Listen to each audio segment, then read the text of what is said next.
shepherd tone version of the Om. Okay, so this is episode 8 of Our Mind on Music. On our YouTube channel, there will be titles for each of the pieces that you're going to be hearing as part of this episode. So please do check us out, Our Mind on Music, on YouTube. This is the battle royale. This is the WWE, thing. Yeah. With Bach versus Beethoven. We're so articulate. In the middle of the ring. Yeah.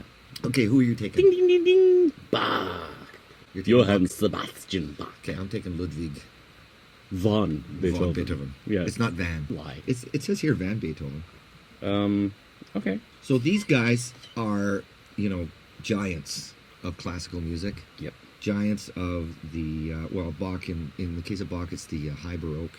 And in the case of Beethoven, it's the Romantic, the start of the Romantic period. So I'll tell you what, you go first. You're the Bach, you're petitioning for Bach as the winner over Beethoven, so please, do tell why do you think Bach should be the winner over Beethoven? Johann Sebastian Bach is one of a whole line. Like, by the time he came along... Talk about your musical families.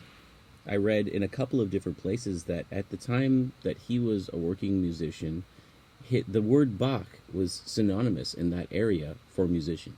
Wow. Right? But what's amazing to me, that in itself is amazing, none of those people were famous. Mm-hmm. Because at that time, at that point in time, in that point in history, musician didn't mean like rock star. Right. Like even Mozart would have experienced more of that stuff in his lifetime. Mm-hmm. And I say even because like it's not that long afterwards, right? Right. And it already started to change. During Bach's time, you made music for the church. You made music for the royal families, and you were a workhorse. His uncle, I guess, was one of the first people to teach him, or like all the people in his family were musicians, and all that meant was very much like a carpenter or a whatever, a trade. Mm-hmm. You were a tradesman. Yeah. Just your trade was music. Yeah. And I think it's really amazing that nowadays we say just Bach. We just have to say that. And most people around the world will know that name, even if they don't know all of his music. During his life, he was a workhorse. Mm-hmm. He wasn't known. He was very introverted. He was actually not known at all, hardly. Right. So what happens then is he dies. Luckily, he's written all of this music, mostly for the church, right? Mm-hmm. Very religious man. And he just wrote thousands of kids. 22, I believe. Was it 22 only? Well, close. Yeah. It's a rough estimate. I thought it was more. More or less. But so he's grown up in this situation where he's gonna be a musician. Mm-hmm. Like, basically, I don't even know if that was ever truly discussed, right? Mm-hmm. And then taken for granted is what you're saying. Yeah, totally, right? But then when you go back, just sorry to interrupt, but that seems to be the case with a lot of the composers of the day. That was the even if they didn't have that strong pedigree, the father was usually, or the grandfather was usually in there saying, okay, we're going to get you, we're going to groom you to be a big time, either, concert pianist or composer or both. Right, because whatever somebody had been trained in, that's what they could give to their kids. They couldn't necessarily afford for somebody else to train them, like if they had to pay for education or something. Mm-hmm. And if you didn't teach your kids, they'd probably have to go live with the person that they were going to train with. And that person, first of all, that in itself, right? Difficult, unthinkable in some cases for families. And then that person, you don't know if they're going to treat your kid well. Yeah. You don't know if they're, like, you're investing, you don't get a second chance on that, Mm-hmm. And you're investing all that time of that kid's life into something. What if they're a bad teacher? Yeah. Oops. So much stronger if you have a skill, try to pass it along. Sure. So Bach writes just like volumes and volumes of music, which is one of the things I think is what makes a great composer. What makes a great composer is what we need to talk about. Mm-hmm. Writes volumes and volumes of music. Mm-hmm. It falls almost unnoticed because it was just a part of everyday life kind of thing, right? Right. He dies. No, he composed mostly on Keyboards. but mostly on the harpsichord, right? And organ, yeah, because he was doing the church stuff, so he Sure. was able to compose in the church. I think the piano was just starting up when he, sort of in his midlife, and it still wasn't a thing. But early 1700s or something like that. I think I read the piano started to become a thing. Oh, I see. Okay, so Mozart comes along, a voracious student of music, right? Mm-hmm. And he can take it all in seconds, compared to the rest of us that would take months or years to really understand it all, right? Sure. He's 5 and he's going, yeah, Bach, yeah, it's really good. I really like that. It's like, you're 5, dude. you know. And so he becomes a big fan. Beethoven comes along. This is 20 years after Bach has died. Beethoven is born. His hero, Mozart, was a big Bach fan. So now Beethoven's like trying to learn Bach stuff, right? Yeah. Now we have 2 recognized geniuses who both say Bach was great. Yeah. So now, 20 years after he died, people start talking about him again, right? And that's just sort of spiraled into the fame that name is now. Like, if somebody says Bach, you're thinking JS. But wasn't it always, from that point forward, a part of every keyboardist's repertoire? Absolutely. To play Bach. I mean, even just the well-tempered clavier, or some of the studies that he wrote and things like that, just to as a matter of learning where this all comes from. So the well-tempered clavier actually contains pieces in Western music, every key signature available. Right. Right? Yeah. So it is literally one of now many, but at the time it was the thing. If you want to understand every key signature, everything there was to know about music, it was right there in that. And it's fabulous music too. Well, it's not just studies. It's you listen to it and it's just like, wow, that is so cool. That's what I love about Bach. So the real reason I love Bach is because mathematically it's beautiful, right? Just how he makes all of it fit, which is cool. But that could sound terrible, But he doesn't make it sound terrible. He makes it so it's mathematically, like the fugue is a mathematical equation, basically, right? Yeah. Brought into music, and he makes tell people what a fugue is. A fugue is, I'll read it, okay? Yeah. A multi-voice musical form that hinges on counterpoint between voices. So, the thing about counterpoint, we talked about this, I think in our first episode, actually. Yeah. I love it because it's just insanely complex, like weaving delicate fabrics. So counterpoint, if I can jump in, counterpoint would be, so normally in a song, especially nowadays, you're going to have the melody being played, and then you'll have like chords underneath. But in Bach's time, in that era, it was melody, for example, in the right hand, and then a counter melody in the left hand, going along, sometimes in time with it, sometimes not, sometimes as a call and answer, sometimes in harmony. So it was just a really beautiful way to put some diversity into a melody. Right. And nobody did it better than Bach, I don't think. Or has done since, I think. So here we'll go early into our Rick Beato Rick roll. Yes. He's got several YouTube videos on Bach. Yeah, he went to visit Bach's birthplace and all that stuff, and the name of his video kills me. It's compared to Bach, we all suck. Yes. I love that, and it makes me laugh because it's a funny name, right? But it's Rick Beato saying it, and therefore 3.5 million views. 3.5. Wow! Since we started, he's grown. Really, look at our little Rick. He doesn't look a day older to me. I don't know, but he's a big man now. He's all by himself now. He's out there. But I laugh because it's true. Like it's funny in that name is funny. But yeah, like everybody else after Bach has to be compared, in my mind, has to be compared to that. Before and after.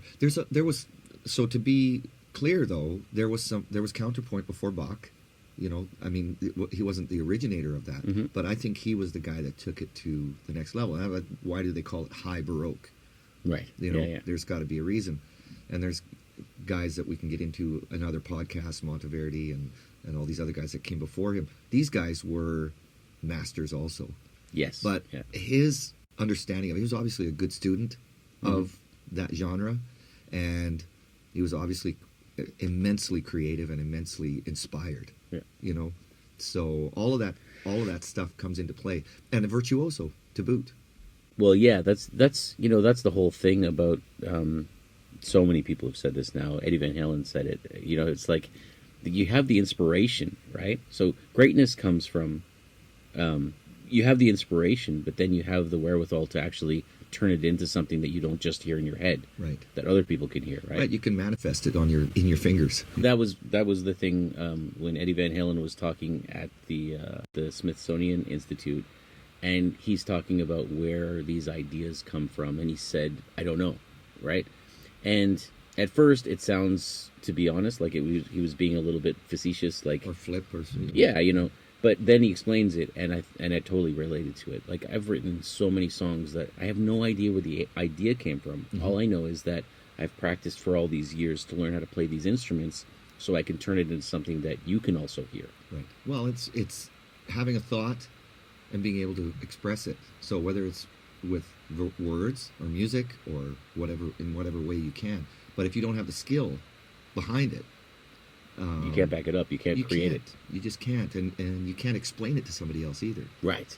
So that's where Bach, I think, was a master, because what you said about counterpoint is true, but he went way beyond that. Oh, yeah. And one of the things that he used to do was he'd make like a palindrome out of musical lines. Mm-hmm. So he'd have it going forward with one instrument and going the same one going from the back forward, and he'd play those at the same time, and he would work it out so that they were still in harmony together. Yeah.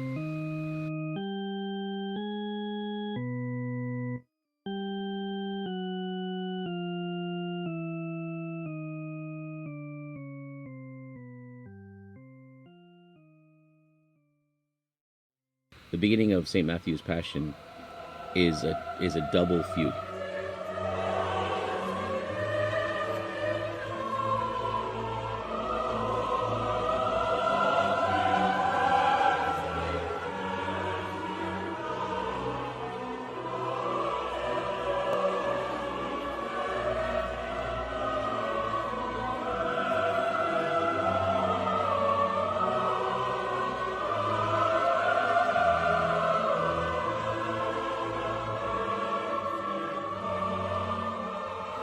So he's got, I guess you'd just say, a 4-part counterpoint, right?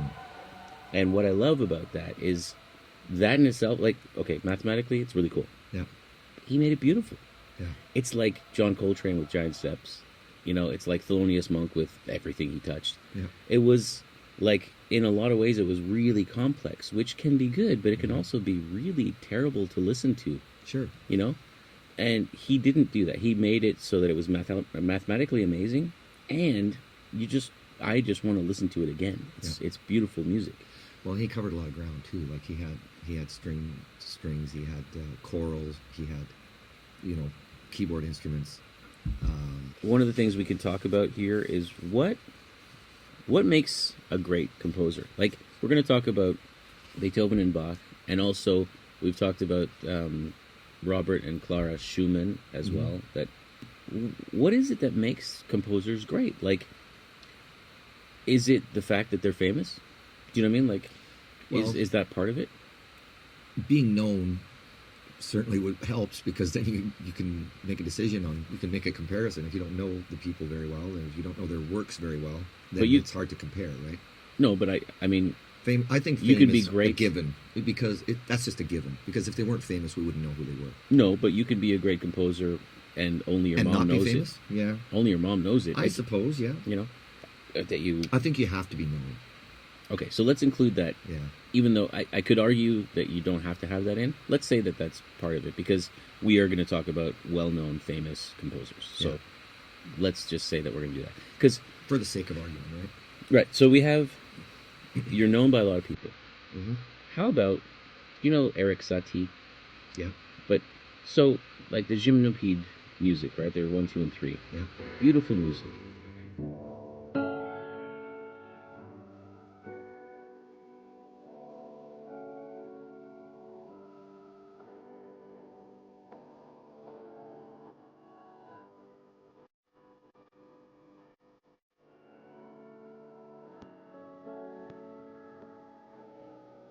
beautiful, right? But that's in terms of what the world knows from him. He's like a one-hit wonder kind of thing, Right.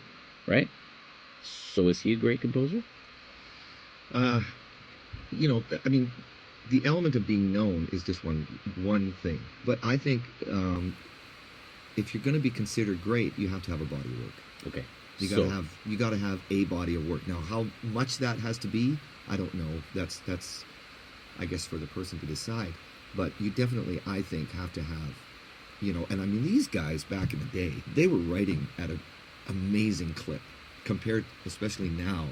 You know, even Elton John, in his peak, in those like first 5 years of his career, was doing 2 albums a year, which is amazing. That's which crazy. is amazing, but it's only 20 songs, right? Compared to, you know, the volumes and volumes of stuff that these guys, classical composers, would write. Right. I'm not dissing Elton John in any way, shape, or form. I'm just saying. Don't you even think about it. I wouldn't even try. Mister. One of my heroes. Yes. So, like, I won't even go into, because one of the things is, like, I found these websites. So classicfm.com I have to mention, because Great holy website. cow, so good. I've actually tweeted a whole bunch of their posts, because it's just like I read it and go, why isn't that being sent out more? Like, Yeah. so I do. But we have a Twitter feed, right? we do. We have Twitter. Actually, I Right. want to mention a couple things that I've been seeing on Twitter and people I've been chatting with and stuff, which is, it's so awesome. Like, because, I mean, I will say I actually quit my Twitter accounts at least once before, because it was like all of this, Just rubbish. yeah, it's really like noise, you know, and a lot of times you'd have these really nice, interesting posts or a question that somebody would put out, and suddenly you have, you know, 1,000 responses to it that are all assuming Diatribes. one thing or another. Yeah. And I was like, garbage.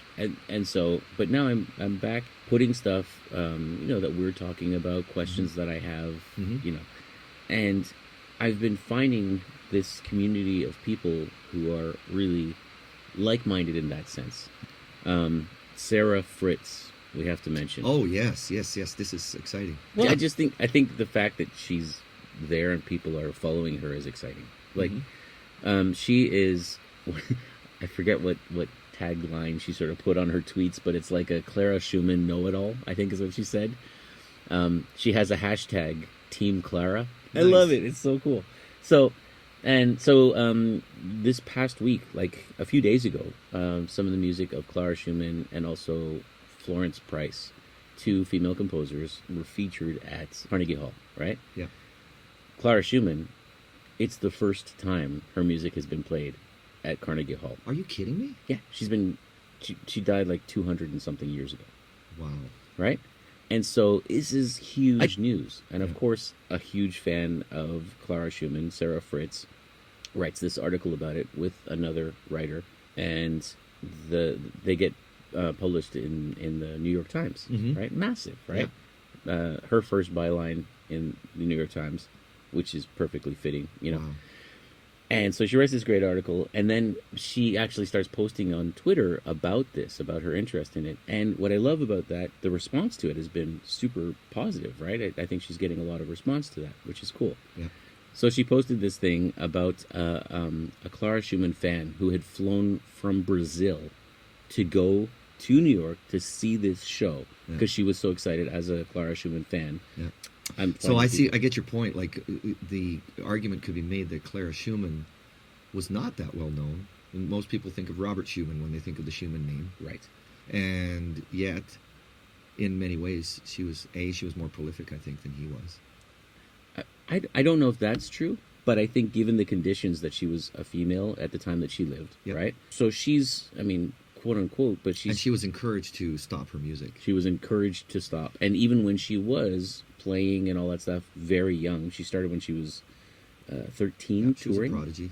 She wrote her piano concerto when she was 13. Yeah. Sarah Fritz wrote the youngest composer of a piano concerto that we know of. Right. Younger than Mozart, younger than Beethoven, younger than anybody. Right. She was 13. Premiered it when she was 16. I think she finished it when she was 15, practiced it, premiered it. So, but she wrote a bunch of stuff together with Robert Schumann as well. She took some of his music and did variations on it. So did Brahms, I believe. Yeah. And then when he was put into an institution Robert Schumann was Robert Schumann, institutionalized, yeah. She kept playing his music, and really the reason we know either of their names is because of her. Did she write after he died? Did she keep going after he died, or did she stop? My understanding is she did not. Okay, so it's Jeremy from the future time again. Looking through, I have to say, honestly, it was Sarah Fritz again, who is now on Reddit as well as Twitter, posted something clarifying that actually Clara Wieck also did continue to compose and perform after Robert Schumann's death. So what I just said, I believe she didn't compose or perform afterwards, was incorrect. So I'm just correcting that right now. Thank you again, Sarah Fritz. I feel like I'm stealing all of your material here, but hey, we're getting the word out there. Even when she was playing as a teenager, she was encouraged to be a performer. Right. She wrote because it was like... Right, her dad was wanted her to be a performer.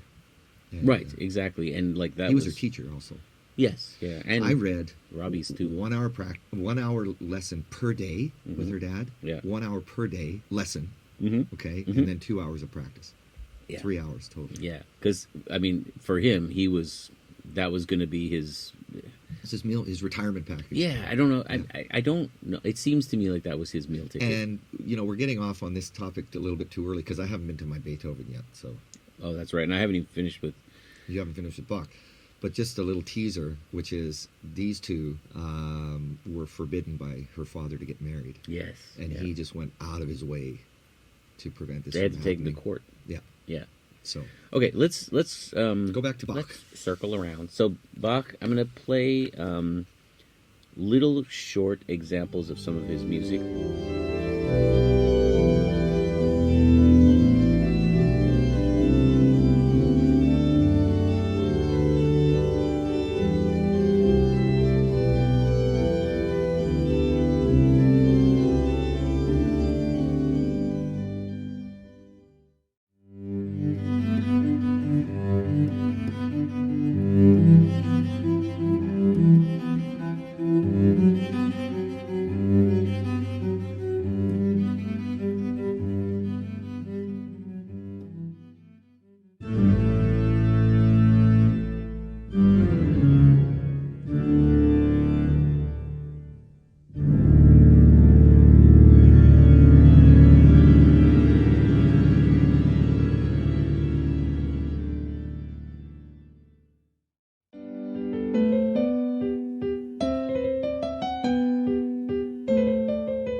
Sheetmusic.com. There's an article by J.C. Burroughs, 10 interesting facts about Johannes Bach. Like, if you go through his life, his commitment to music beyond just being a workhorse guy says a lot about his personality, more than just what I was saying. Like, I just think the amount of music that he wrote, the quality of the music in terms of taking mathematical precision and turning it into something beautiful, those are qualities of a great composer that I think he's, in my mind, almost unparalleled.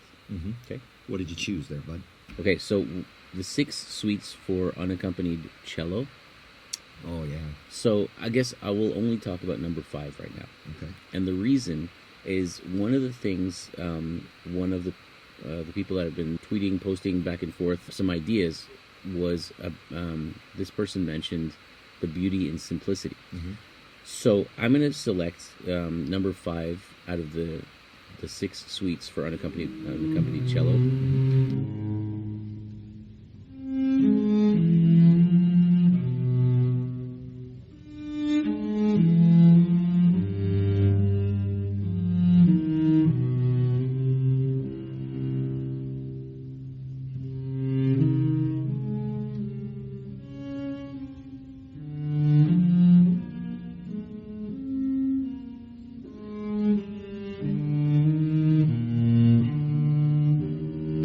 that one is because he had all of this knowledge, all this skill, all this ability. He could have made it just the busiest, super complex and super. Yeah, Frank Zappa, the Black Page, right? Mm-hmm. He could have made it that, which has has its merits. Has its merits in itself. He didn't. What he did was he took this thing and he made it really sparse, and he made it really sort of like he really. You know what, Jeremy? As a critic of Bach, and I'm not anymore, but I used to be. Okay. And that was an uninformed critic. Okay. That used to be my complaint. Is a lot of the Bach stuff that I listened to, especially the stuff for harpsichord, to me was too busy. Okay. And it was too. It's like in Amadeus. It's too many notes, Herr Mozart. It's too many notes. Yeah, and I mean that's my complaint with a lot of musicians is that the virtuosity becomes the thing rather than something to listen to. Yes. Right. Yeah. And when I listened to the scope of his repertoire, after you and I had this discussion, I was just like, holy moly. Yeah. I mean, you cannot pigeonhole this guy. There's no way to say he's this or he's that or because he's just done it all. That's exactly why I picked this piece, because of the fact of the things that I said about the fugue, counterpoint, all that stuff. I love counterpoint, right? Yeah. But the Suite Number 5, if you listen to it, it's a guy who's understanding the spaces between those notes, and he stretches it to the fullest so that you're anticipating every note, like when you sit down to your favorite meal and you don't eat right away. You just enjoy the moment of it. And it's like what we were talking about with those movie scores, is you have to create some tension. Yes. It can't just all be, bombast blam. and bombs blasting and car chase scenes and all of this stuff. You have to create some tension in the dialogue somehow where people are like, oh, what's coming next here? And the lack of a resolution sometimes does it, or whatever the case may be, right? So what makes a great composer? There's... we said being known is we're gonna figure that in. Right. Volume of work. You have to have enough stuff for people to be able to see if it was just like a lucky strike. And then variety within what you do. Absolutely. I mean, in Classic FM, there's an article that they have that says great composers have to also be good, which means you have to have enough breadth of work. You have enough volume so that people can hear some development, where it came growth. From. Exactly. Right. And also variety, like in a lot of cases, like in Beethoven's case, he starts off in his late teens and early 20s. It's all about his piano virtuosity, but later on, it becomes more about the music and about the development, like that. And I wonder to what extent you just have to somehow, whether it's in the public eye or not, go through that maturing process where you get comfortable being good enough to play every note and not have to do that. It's like I heard this thing about attaining wealth, and it was you should be able to afford anything, but not everything. Right. Right? And it's kind of the same with music, is that you should be able to play all of the notes, right? Really fast, but then don't, Well, I mean, the concertos and the symphonies are written just like that. Absolutely. They start off, all bombast and all, boom, boom, boom, boom, here we are, and we're crazy good at what we do. Yeah. And then the second movement always takes you down. Right here, I'm gonna insert. I know we're talking Bach and Beethoven, so I'll put in samples of their music, but I also have to put in, because of what you just said, Clara Schumann's Piano Concerto. All right.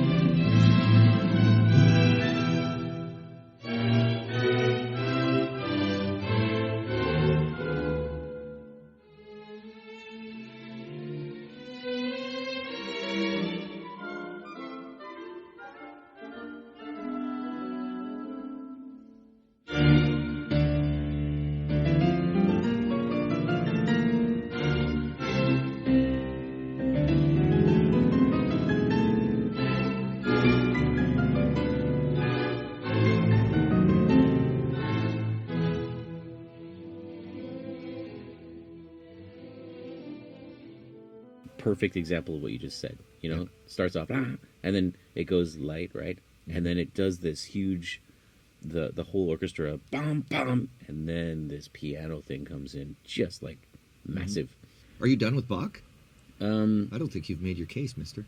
Wrap it up. Okay. Give me a summary. All right. What makes a great composer is you have to know them. Everybody on earth knows Bach. They have to have volume of work. Very few people on earth have created as much music as Bach. Okay? So go through the Well-Tempered Clavier, you go through the St. Matthew's Passion, you go through All the masses, actually. all of His it, masses are all crazy which good. he wrote like over 20 a year or something, I like don't know. something crazy. Yeah. It was actually 60. And then you go through just the volume of work, and then you take, like you just finished saying, and I think you're right. For a lot of people, it's just a lot of notes, and it's hard to sort of appreciate it, because it's just so much to take in. It's right? a lot of information. It's a lot of a lot of information. audible information. But then from there, I think Bach Yeah. is one of those ones you have to kind of go in, you have to wade in first. Well, and it's you're gonna get it when I start talking about Beethoven. You're gonna get into the argument over the recognizability of a song or a composition That was my next versus the complexity and the artistry of a song. point. Right. So that was one of my points. It's not just volume. For us to be able to understand the music, there has to be a certain form to it. Yeah. Right? And then that form has to not detract from the composer's like message, kind of Right. what they're trying to do. So there's like the absolute music, and then there's the programmatic music. Mm-hmm. So absolute music is just taking some aspects of theory and technique and just trying to like do those really well. Yes. Programmatic music, like more like romantic music type stuff, they were talking about a theme, an idea, An a emotion. feeling. So prior to Bach, they were moving on from monaural sounds, monaural compositions, Mhm. to Polyphonic sound. it was polyphony. So Okay. if you're talking about Bach, so there were certain strictures in those days about how you wrote for the church, and going back, it was monophony Okay. and polyphony. Okay, so monophony and polyphony there's a big argument about, and it was really controversial about how you were supposed to write. And I wondered if Bach, in that form, in the sacred music form, was somewhat of a revolutionary or somewhat of a Vanguard. uh-huh. Well, do we dare? I do. Please discuss. I believe we do. We just dared. We just dared. Dare we? Dare die. I think Like part- within that art form, right? I mean, it's quite clearly a spiritual Yes. art form, but it nonetheless it had its rigors and the way you do things, Sure. Yeah. I think the answer would be yes. For someone like Mozart to find it interesting, he'd have to hear things that he's not used to hearing. Like you said, there are so many greats before Bach, right? Or during the time of Bach. But why did Mozart have Bach's name on his tongue instead of somebody else's, right? But I guess what I'm asking you is, so let's take Eddie for example. Before him, nobody sounded the way he sounded. When Agreed. he came out, it was completely new. Right. And I'm just wondering if in that form was Bach the same way. Yeah, Yeah. totally. Because to me, that makes a great composer. Well- It's something you've never heard before. It's not just a variation on a theme. It's not just, like we were talking earlier about these guys copying Mozart or copying Beethoven, right? And that's not, in my book, the sign of a great composer. Sure. So Mozart, when I think he was 10 years old, he emulated a piano concerto, right? That's not the same as writing your own thing, So- right?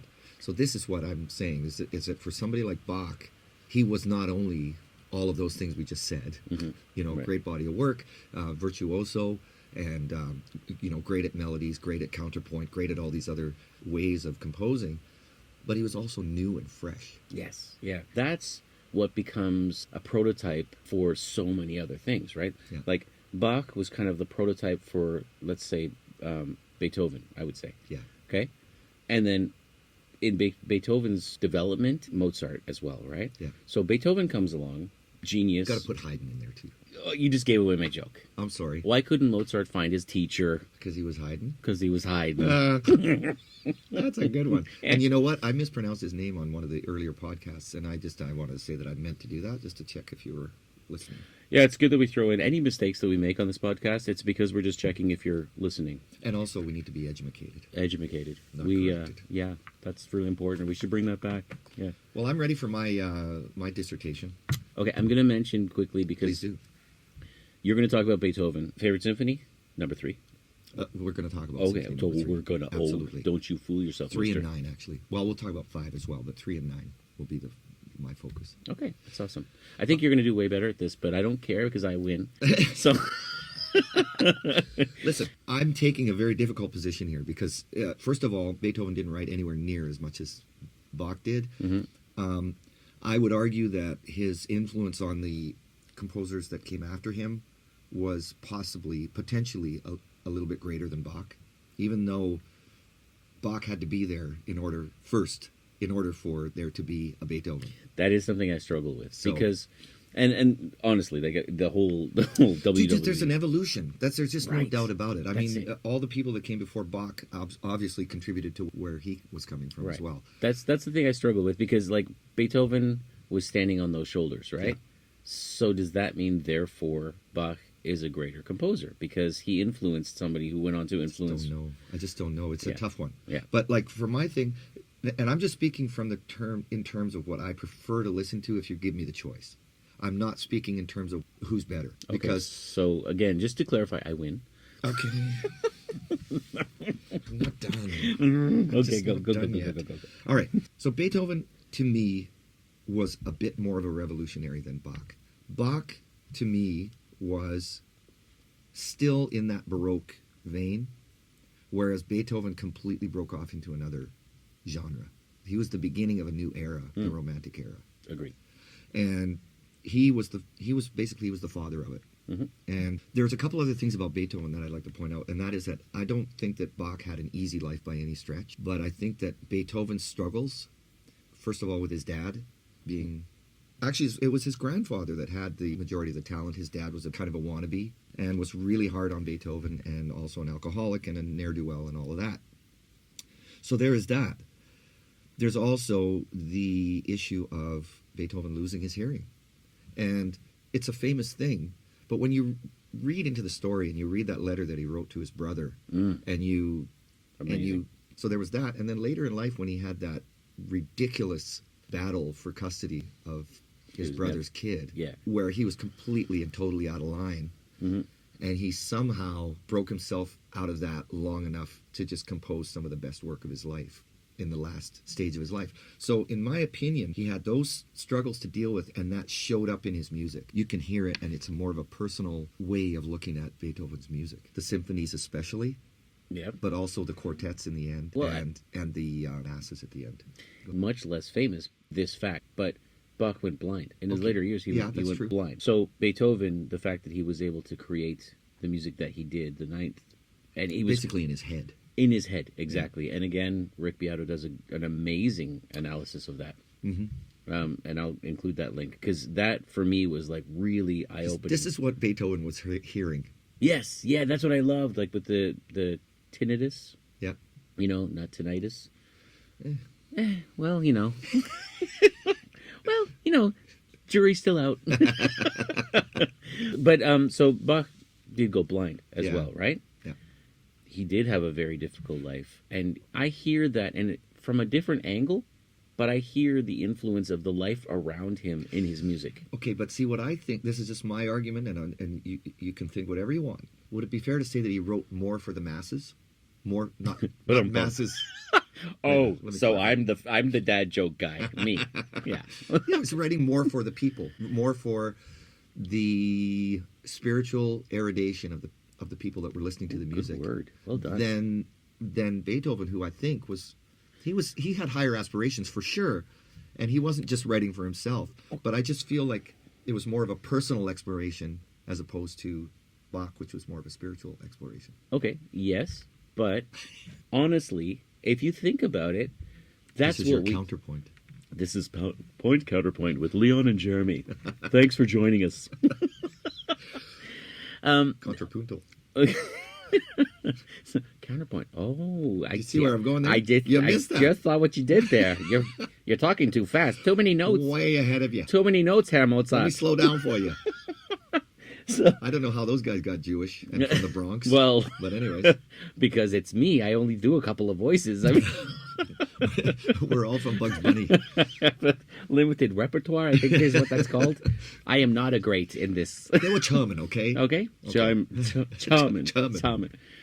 So Bach, yes, that's what we heard. But think of the filters that we heard him through. Think of how many things were restricting his ability to be a rebel. Right. Okay, that's a good point, because I think by the time that the days of the Vienna musical explosion came about, there was a lot more freedom. Sure. They were writing for their sponsors, and the sponsor said, "Just I don't care, just make it great." Right. Right. Yeah. They weren't saying like you have to write in this specific genre, and there were some restrictions, like a symphony had to be a certain way, and a piano concerto had to be a certain way. Sure. Within that realm, but those guys from Mozart on really had a ton more freedom than guys like Bach would have. I mean, I know that Amadeus is famously flawed in terms of historical accuracy. Right. The movie, the right? movie, yeah. But there is that great scene where he goes and he's all excited that he wants to write an opera in German, because it's our language and we should be proud of it. And they're like, what are you talking about? Yeah. Opera is in Italian. Like, they couldn't even imagine it. But he did it in his lifetime, right? The difference is, Bach, I imagine him having maybe not those conversations because there was nobody around who would have understood what he was talking about. Yeah. He had to have that conversation with himself in his head, right? And then he couldn't bring out some of that stuff. But he was so clever and inventive and stubborn that he actually managed to make it so that hundreds of years later, we now hear and recognize that, despite the fact that it would have been, it would have been completely censored out of his music. And we still hear it. There's one more thing that I want to go for, because we're not going to be able to get to some of the other ones. If you're going to play something from Bach, can I make a request? Yeah. That you put in the Well-Tempered Clavier first from Keith Jarrett. Just the first piece, the very first one. The first piece from the Well-Tempered Clavier, played by Keith Jarrett.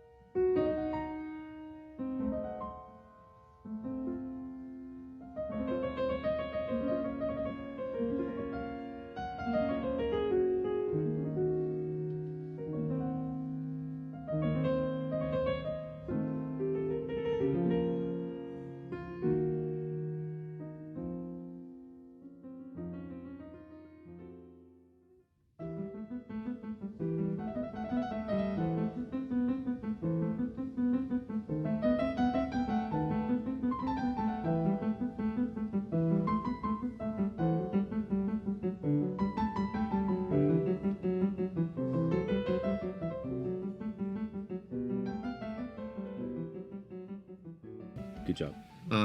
So for Beethoven, I want to talk about the Eroica. And this was right after, and he wrote this for Napoleon, actually. And then Napoleon did some stuff he didn't like, and he crossed his name out and changed the name. I just think that was when he sort of broke out. Obviously the stuff before that was really good. And there's a piano concerto that I want to add on there as well. It's not Fur-Elise and it's not Moonlight Sonata. That was part of my reason for picking the suite that I chose for Bach. Is I just thought to play something really obvious. Yeah. Everybody's heard it. Like, almost cliche, eh? Yeah. And same thing with the da-da-da-da, Fifth Symphony is the same way. But, however, that, in my opinion, is the best of the nine.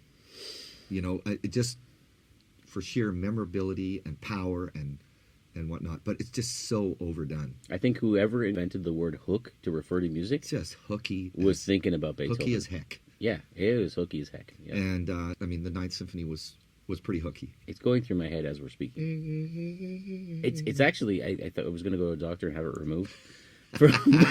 Get that hook removed. For me, that's what Beethoven did. Is he was the popmeister, but not a one-hit wonder, and lots of substance. Oh, right. Yeah. That is kind of why I think I prefer listening to his stuff, because I can listen to it again and again. And even the Fifth Symphony doesn't grate on me. It used to, every time I used to hear the da-da-da-da, I was just like, oh, brother. Yeah. Because in the 70s, they had this Hooked on Classics or something like that. By the same token, it introduced a whole generation of I was going to say people. that. Like, I understand what you're saying in terms of wanting to go back and listen to that 20 times. Yeah. But I think they used the Moog a lot in there.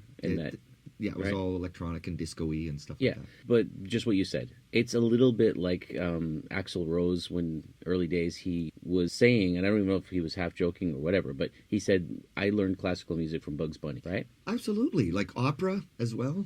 You know, so there's a benefit, to doing that and presenting it in a fun way, right? So totally. So definitely I don't disparage it for that. Anyways, Eroica was his first symphony.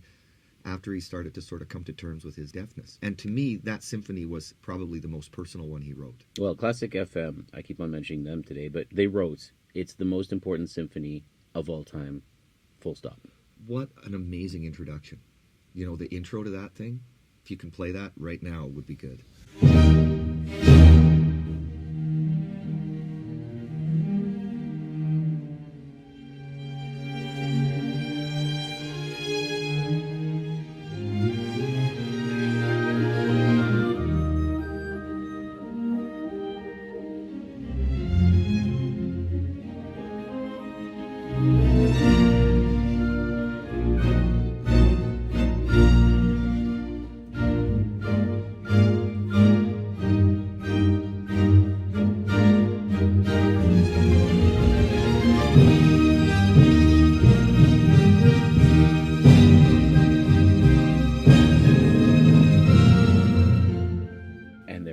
Incredible.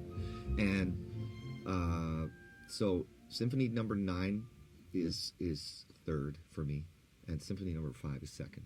You know what's really amazing is the concert that was put on, I can't remember the date, but it was Christmas Eve, I think, with the 5th Symphony. I think it was 5th and 6th. Okay. And then some other famous works, and it was like a 4 or 5 hour concert in the cold, in the winter, in Vienna. Okay. And unrehearsed, and Beethoven was kicked out of the rehearsals a couple of times because he was just too belligerent. He was getting on people's case during their rehearsals.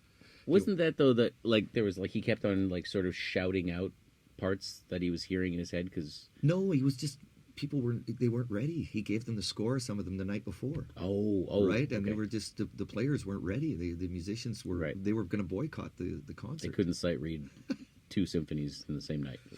More than that. It was more than that. I think there's 3 symphonies and then some piano concertos. Anyways, point being is Concerti. He's a very demanding, difficult fellow. I don't think he was a fun guy to hang around. No, he was very moody and stuff like that. So I think for me, that was that letter that you referred to a couple of times to his brother. That was, for me, most touching because of that. Because he was like this angry, belligerent, blah, blah, blah, and all this stuff. But then he writes that letter and he says, you have to understand where I'm coming from here. Yeah. This is like a nightmare. Suffering. It's a nightmare. Yeah. I can't even tell people because who's going to listen to a composer? He'll lose his work. Yeah. He'll lose his sponsors. Which, he'll lose everything. It's for me, was mind-blowing because I've known my whole life that Beethoven, oh yeah, that's that guy that went deaf and he's still composed, right? Known that my whole life. Never really thought about it to that level of detail. Yeah. Read that to letter. Me, his life to me sort of epitomizes heroism in the sense of overcoming your personal struggles to do something great. And that, to me, sort of defines why I go for Beethoven rather than Bach, even though the breadth of the work, there's a lot of reasons for Bach, but that's why I would choose Beethoven. Which is amazing. It's kind of a segue, and it's ironic because for the Schumanns, I wanted to speak about Clara Schumann, and you wanted to talk about Robert. Yeah, I same thing with Robert. He struggled, mightily in his life, Yes, but from my perspective, the fact that Clara Schumann created the amount of work and the quality of work that she did, given everything that we've already talked about, so I won't go over it again. But to me, holy cow, despite everything, here we are talking about Clara Schumann. Sure. Well, and like you say, when you include being well known as one of the parameters, she doesn't fit that. Right. But I would argue that that's changing. Right now is the beginning of that change. Her and Hildegard, right? Yeah. Back to Beethoven just for a sec, yep. And then I'm done. Of course, there's Moonlight Sonata, there's Furelise. Mine would be Piano Sonata number 8 in C minor. Adagio Cantabile.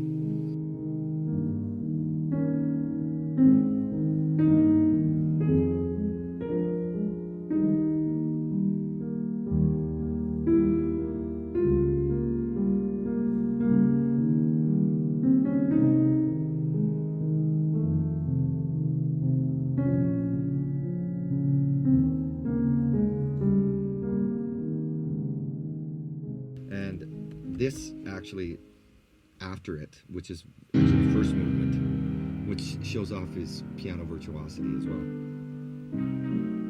So this is Pathétique. Yeah. This is one of the ones I picked as well, actually. Oh, really? Yeah. For Beethoven? Yeah. Oh, okay. Yeah, it was.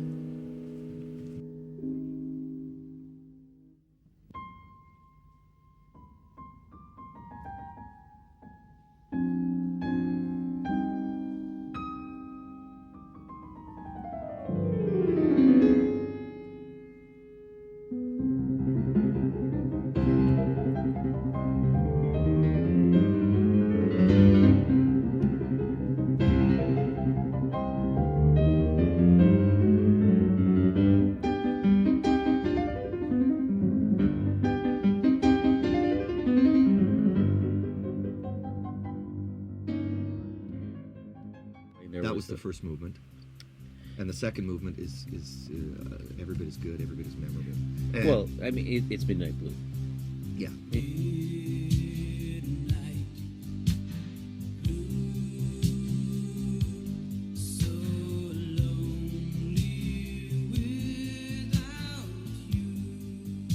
I wanted to use that because it's one of those ones that I think it's not Fur-Elise. It's not like instantly recognizable No. as Beethoven, but it's still recognizable.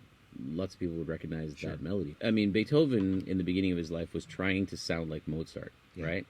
And he had Bach before that, who he just thought, I think it was a little bit like when I was in my teen years and I never played Van Halen. Right. I mean, like insanely huge Van Halen fan when I was a teenager. Yeah. I never tried to play it because it just seemed like I don't even want to broach that subject Yeah. with my guitar. I don't want to try because it's unattainable. Right. Yeah, Mount Everest. Malmsteen, yeah, its scales played quickly, Yeah. you know. There was something about Eddie Van Halen, and that's not to take away from Malmsteen. I'm just saying that I felt at the time that was attainable just by going over and over and over it. Sure. I felt like no matter... Almost like doing your scales. Yeah, it was doing my scales, literally, right? But with Eddie Van Halen, there was something that felt to me like so specific to his sound because his style was so personal. To me, that's a mark of a great guitar player and also a great musician is when you hear it, can you hear them? You cannot escape it, actually. Yeah. Okay, so the couple of things. Clara Schumann, Robert Schumann, I think we've mentioned them a couple of times, but I think we could go a lot deeper in. Well, you could do a lot on just the two of them, and also the way that they, the way their relationship developed. Mm-hmm. So we hinted earlier at the fact that the father was dead set against. And by the way, she was 16 and he was 21, I believe. It was a 9-year. 23. It was a 9-year. Was it 9 years? 25. He would have been then. Yeah. Okay. And so they actually had to sue to get, for the ability to get married, which was 5 years later when she was 21. By that time, they had already written a bunch of stuff together or worked on a lot of things together. Interesting, this thing that I was listening to with Robert Greenwald, where he said that they basically, she was writing in her diary right until her wedding day, and then she stopped. And her wedding day was her happiest day of her life.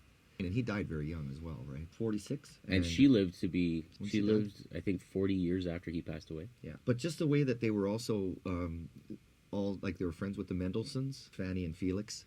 Brother and sister. And So, Brahms.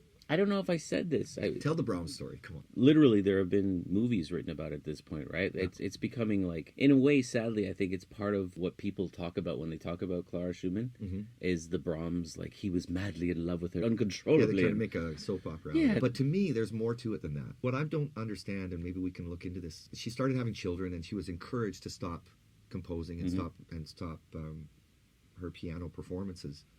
Did she really stop? Maybe not performing because, again, the reason we know Robert Schumann's name today is because she kept playing his music. And Right. to me, the interesting part about the Clara Schumann and Brahms thing is the fact that they, whether or not they were in love with each other, whether or not she was in love with him, I don't know. But Well, they were obviously quite close. very, There's no, yeah. there's no Right. questioning that. But loved each other versus in love with each other, Yeah. right? What I mean is that she stayed completely loyal to the idea of her husband, his music, and completely committed to getting his name out there, his work, which I would love to be able to like do the time travel thing and go back and go, why aren't you spending this time and energy on your own composition, on your own? Well, I mean, look at the time, right? I mean, she was basically discouraged by her father, right? discouraged by her husband. Yeah. And I mean, it was obviously a totally different society in those days. You can only work within these parameters. If you try to do your own thing in that, like, what are you thinking? Yeah, and you're a woman? You're a woman? What? Thinking? Come on. And so, maybe that's... Whereas, maybe somebody like Hildegard, in retrospect, hundreds of years earlier, a lot more freedom than, say, somebody like Clara, who was supposedly in the Romantic era, right? Yes. And after the... after the what's the Enlightenment? Yeah, exactly. Right? Well, but there are certain confines to which we will adhere. Indeed. Yeah, women. Yeah, I think there's so much to be said about just that. I mean, I don't think we can overstate the fact that here we are talking about her now, and it's taken 200 years. Yeah. But it's happening, and I really think that when people go back and listen to this podcast in 50 years, because they will, it'll be in the archives. Absolutely. Absolutely. Yeah. So hello, future. Hi, future. You look so cute. How do I look? I shaved. It's Movember. It is Movember. Yeah, I shaved. I don't know why we go to that accent. It's like... I don't know. It's like a go-to for me. We should go to another one, eh? Do you know another one? Well, I'd go to this one, eh? Do the French-Canadian. My name is Jean Chrétien. I knew a guy who was who worked for Jean Chrétien. Yeah. And he was like, I said, that must have been a nightmare, And he's like, no, it was awesome. Because a lot of times he would go in and he would say the craziest things, right? But nobody understood him. So we would just, what did he just say? You'd interpret it. What he said was that he loves all Canadians and that he believes in the future of our country, our great home and native land. And what he really said was, the Chrétien punch thing. Yeah. This was not the way we wanted it to go. It was kind of like a cross between French Canadian and German. Maybe. That's interesting. What do you choose for Clara? Did you play that already earlier in the podcast? Her piano concerto, because of the fact that, as I think I said while we were recording, I'm not sure, she was 13 when she started writing it. She herself premiered, she was the pianist when it was premiered when she was 16 years old. It was conducted by Felix Mendelssohn. Really? Yeah. Conducted by Mendelssohn. We do have to talk about Fanny Mendelssohn, though. We will. I think it's interesting. I'm going to post, as part of our YouTube version of this, I'm going to post a photo of this timeline that I have from a book.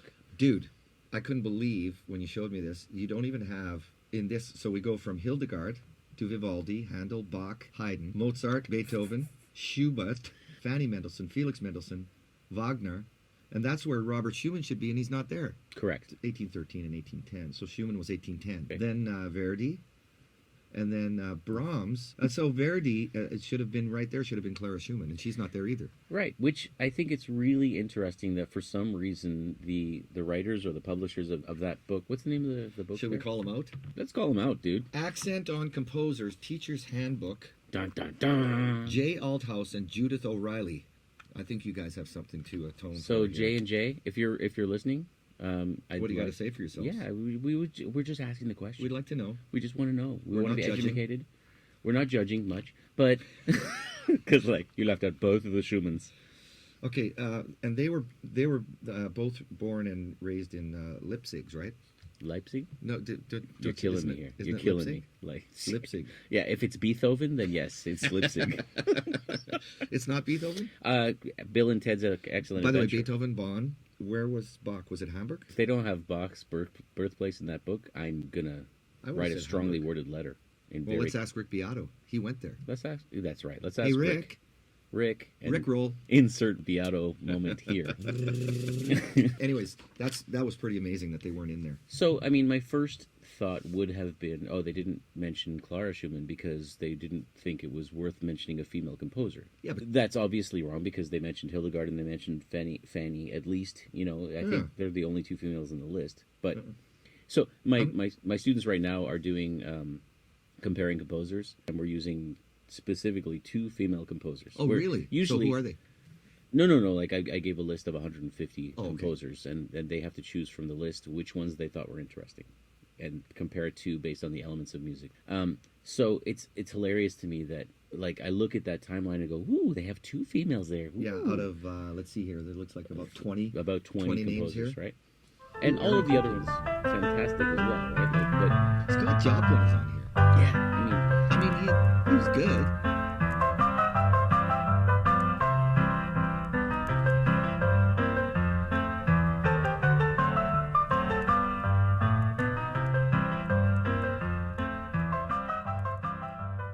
I would argue that you could easily put Clara Schumann in there and any of a number of other modern composers that are women.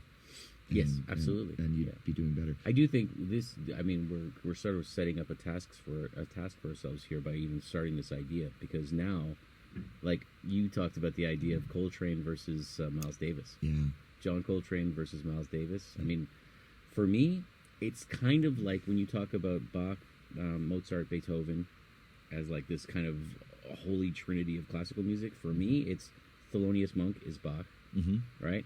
And then you have Miles Davis and John Coltrane, and I don't know which role they play in that. Yeah, maybe we could do a Monk versus Miles versus Coltrane. It's really hard. I think it's really tough, honestly, to put Thelonious Monk in there, because for me, or maybe that's the reason we should, because for me, he's like the beginning. You have to convince me, dude. You and I got to talk about this. Okay. We're talking about a teaser for our next for another podcast, right?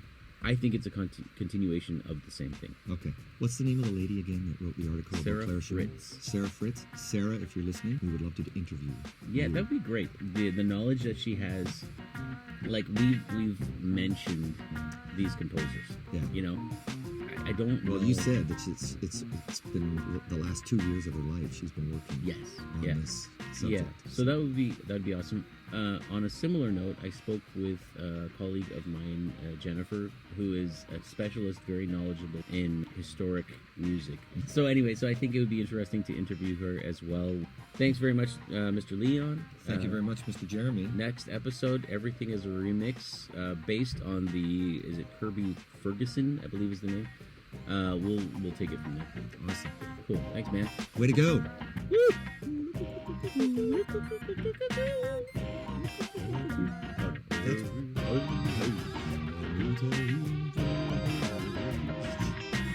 Don't forget to like and subscribe. Good night.